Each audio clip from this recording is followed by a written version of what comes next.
She was a big, awkward woman with big bones and hard, rubbery flesh. Her short arms ended in ham hands, and her neck was a squat roll of fat that protruded behind her head as a big bump. Her skin was rough and puffy with plump mole-like freckles down her cheeks.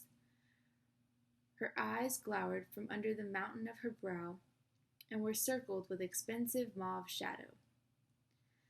They were nervous and quick when she was flustered, and darted about at nothing in particular while she was dressing hair or talking to people. Her troubles started noticeably when she fell in love with a studiously quiet schoolteacher, Mr. Jerome Franklin Washington III, who was 10 years younger than her. She told herself she shouldn't want him. He was so little and cute and young, but when she took into account that he was a schoolteacher, well, she just couldn't seem to get any rest until, as she put it, I were Mr. and Mrs. Jerome Franklin Washington III, and that's the truth. She owned a small beauty shop at the back of her father's funeral home, and they were known as colored folks with money. She made pretty good herself, though she didn't like standing on her feet so much, and her father let anybody know she wasn't getting any of his money as long as he was alive.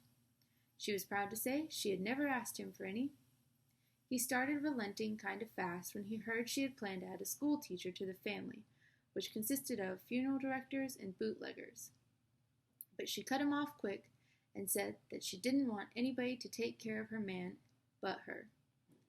She had learned how to do hair from an old woman who ran a shop on the other side of town, and was proud to say that she could make her own way,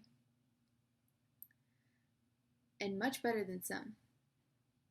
She was fond of telling school teachers, women school teachers, that she didn't miss her education as much as some did who had no learning and no money both together.